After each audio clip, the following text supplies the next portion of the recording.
नमस्कार, आप देख रहे हैं EMS टीवी और मैं हूं आपके साथ कंचन। आई नजर डालते हैं उत्तराखंड की कुछ खास खबरों पर। उत्तरकाशी में भारत चीन सीमा के पास 1962 से वीरान पड़े निलांग और जादुंग गांवों को वाइब्रेंट विलेज के तहत फिर से बसाने की तैयारी जोरों पर चल रही है। पर्यटन विकास बोर्ड और प्रशासन इन गांवों को मुख्य रूप से एक आकर्षक पर्यटन स्थल, वेडिंग डेस्टिनेशन के रूप में विकसित करने की योजना बनाई जा रही है, जहां होम स्टे के जरिए स्थानीय संस्कृति को बढ़ावा दिया जाएगा। निलांग जादुंग पुनर्विकास परियोजना के मुख्य बिंदु सीमावर्ती क्षेत्रों में रिवर्स माइग्रेशन को बढ़ावा देना, सीमा सुरक्षा को मजबूत करना और पर्यटन को बढ़ावा। पहले चरण में जादुंग गांव में 6 पुराने और जर्जर घरों का पुराने पैटर्न पर जीर्णोद्धार किया गया। जिलाधिकारी प्रशांत आर्य ने बताया कि वाइब्रेंट विलेज के अंतर्गत जादुंग गांव में 14 होम स्टे पर काम चल रहा है। माननीय मुख्यमंत्री इस और विशेष ध्यान दे रहे हैं। 1962 में निलांग जादुंग गांव खाली करा दिया था, उसको रिवर्स किया जा रहा है। अभी तक 6 होम स्टे बनकर तैयार हो गए हैं। 8 होम स्टे शीतकाल के बाद काम तेजी में लाई जाएगी।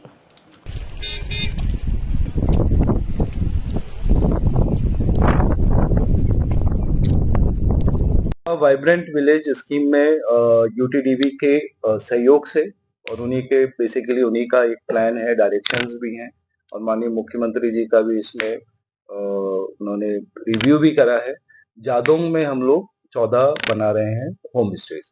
तो ये सब वो गांव है जो किसी समय पे 1960 वॉर में गैर आबाद हो गया था। तो उन्हीं लोगों की जमीन पे उनकी सहमति के उपरांत हम लोग होम स्टे बना रहे हैं पारंपरिक शैली में। ये होम स्टे में 8 पूर्ण होने की स्टेज पे हैं, जो ये जाड़े का मौसम समाप्त होते होते स्टेज पूरा उनका कंप्लीट हो जाएगा। 6 का निर्माण कार्य प्रारंभ हो गया है, लेकिन दे विल टेक टाइम, उनमें समय लगेगा। तो इनके स्टार्ट होते ही जो हमारे 8 तैयार हो रहे हैं, हम इस वैली को ओपन करेंगे होम स्टे के लिए, इको टूरिज्म के लिए। साथ ही मेरा विचार यह भी है, जो मैंने रखा है कई जगह पे, कि वेडिंग डेस्टिनेशन के लिए भी इस जगह को मैं चाहूंगा कि हमारी जो इंस्ट्रक्शंस होंगे, रूल्स हैं, उसके तहत, क्योंकि ये नेशनल पार्क का हिस्सा है, उसी के अधीन सबकी स्वीकृति के उपरांत ही हम लोग वेडिंग डेस्टिनेशन के तौर पे इस स्थल को प्रमोट कर सकते हैं। भाजपा प्रदेश संगठन महामंत्री कुंदन परिहार ने बताया कि भाजपा का प्रत्येक कार्यकर्ता न केवल चुनाव व संगठन संरचना के लिए, बल्कि कार्यकर्ता किस प्रकार से भाजपा के आचार विचार को धारण कर समाज में कार्य करने के लिए प्रशिक्षित किया जा सके, उसके लिए भाजपा समय समय पर बैठक और कार्यशाला के माध्यम से कार्यकर्ताओं को प्रशिक्षित भी करती है। उन्होंने बताया कि इस क्रम में राष्ट्रीय कार्यालय दिल्ली में आगामी 5 फरवरी को भारतीय जनता पार्टी के द्वारा प्रशिक्षण विभाग की बैठक का आयोजन होना तय किया गया है, जिसमें देश भर से भाजपा के राष्ट्रीय स्तर से लेकर मंडल स्तर तक के कार्यकर्ताओं की समिति गठित कर बैठक को रूप दिया जाएगा। संगठन महामंत्री ने बताया कि उत्तराखंड से भी 6 कार्यकर्ताओं की एक समिति बना ली गई है, जो भाजपा के राष्ट्रीय कार्यालय में बैठक में सम्मिलित होंगे, जिसके बाद वहां से मार्गदर्शन प्राप्त कर हर कार्यकर्ता को उसी तर्ज पर प्रशिक्षित कर सक्षम बनाने का प्रयास किया जाएगा। हम इस स्तर पर राष्ट्रीय स्तर से लेकर के हमारे मंडल के स्तर तक एक प्रशिक्षण अभियान चलाने वाले हैं और चूंकि प्रशिक्षित होकर के कार्यकर्ता भारतीय जनता पार्टी के रीति नीति और भारतीय जनता पार्टी के आचार विचार से प्रशिक्षित होकर के समाज जीवन में अपना योगदान दे सकें, इसके लिए प्रशिक्षण बहुत अवश्यंभावी है और हम उनको प्रशिक्षित करते हैं। इसी क्रम में 5 तारीख को राष्ट्रीय कार्यालय दिल्ली में एक प्रशिक्षण विभाग की देश भर की बैठक आहूत की गई है और उत्तराखंड से भी 6 लोगों की एक समिति हमने बनाई है।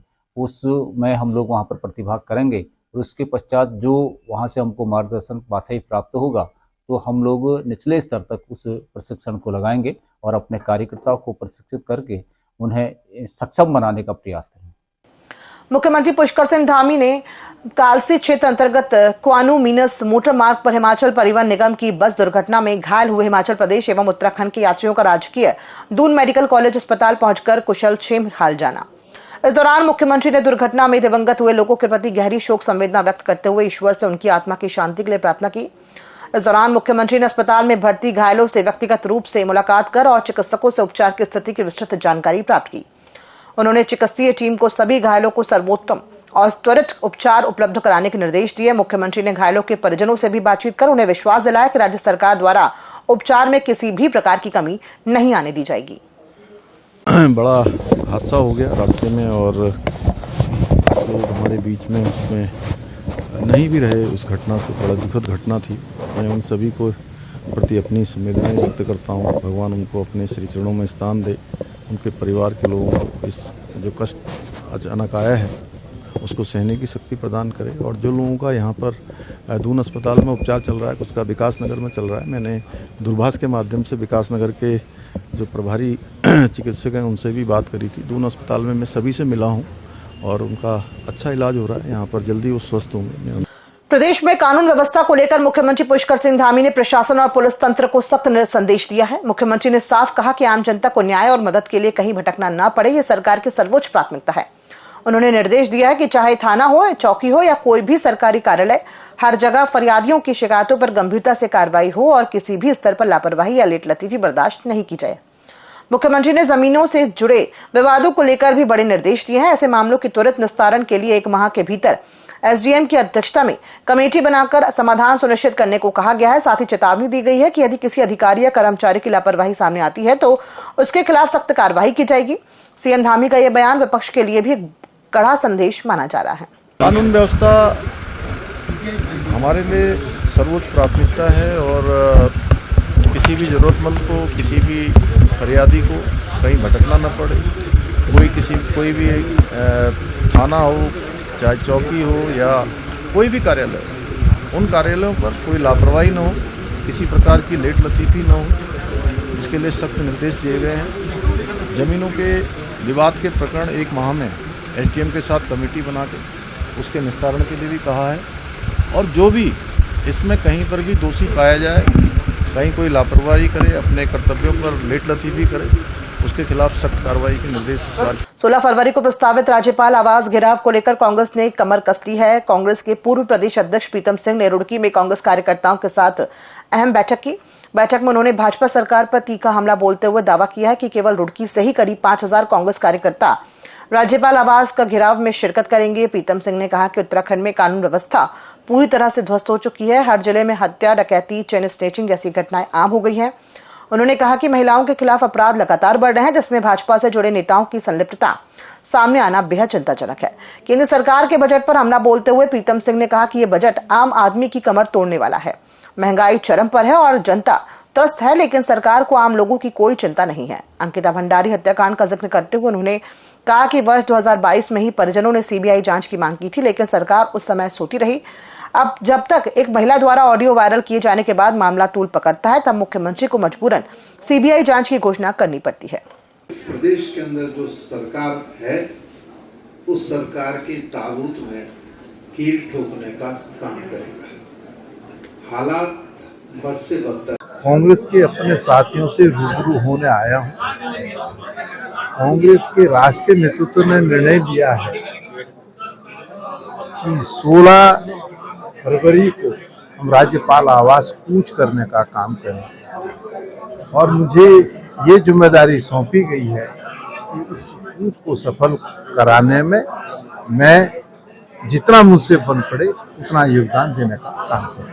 किच्छा के विकास को लेकर मुख्यमंत्री पुष्कर सिंह धामी की घोषणाओं पर अमल शुरू हो गया है। पूर्व विधायक राजेश शुक्ला ने बताया कि किच्छा में 2 महत्वपूर्ण कार्यों के लिए लगभग 1 करोड़ रुपए की धनराशि जारी कर दी गई है। इसमें पुरानी टैक्सी स्टैंड पर विभाजन विभीषिका सेनानियों के स्मारक और पंतनगर कृषि विश्वविद्यालय स्थित अम्बेडकर पार्क में बाबा साहब डॉक्टर भीमराव अम्बेडकर की आदमकद प्रतिमा की स्थापना शामिल है। उन्होंने मुख्यमंत्री धामी का आभार जताते हुए कहा कि इससे किच्छा की ऐतिहासिक और सामाजिक पहचान को नई मजबूती मिलेगी। मैं कहना चाह रहा हूं कि 13 अक्टूबर 2024 को किच्छा के इंदिरा गांधी खेल मैदान में हम लोगों ने माननीय मुख्यमंत्री जी का अभिनंदन कार्यक्रम रखा था, क्योंकि उनके प्रयास से इंडस्ट्रियल कॉरिडोर और इंटरनेशनल एयरपोर्ट के लिए पैसा स्वीकृत हुआ था। उस समय उनके अभिनंदन के समय हमने कुछ किच्छा और पंतनगर क्षेत्र की कुछ और समस्याएं उनके सामने रखी थी और उन्होंने 5 घोषणाएं की थी, जिसमें से बंडिया नमक फैक्ट्री पे पुल बनाने की घोषणा पर प्रथम चरण का पैसा कुछ दिनों पहले आ चुका है। मैं उसके लिए बता चुका हूं प्रेस को, और उसमें अब सेकंड चरण के लिए एस्टिमेट बन के जा रहा है। लेकिन साथ ही साथ एक अटरिया रोड थी जो 8.5 किलोमीटर बाकी रह गई थी किच्छा क्षेत्र में, उसके लिए भी हमने प्रयास किया और उसमें मुख्यमंत्री जी की घोषणा कराई। मुख्यमंत्री जी की घोषणा के बाद उसमें 22 करोड़ रुपया वित्त समिति के पास फाइल गई हुई है। सारा एस्टिमेट बनकर तैयार है। जल्दी ही उस पर हम लोग पैसा स्वीकृत करके काम शुरू करेंगे। खबरों में फिलहाल इतना ही। दीजिए इजाजत। नमस्कार।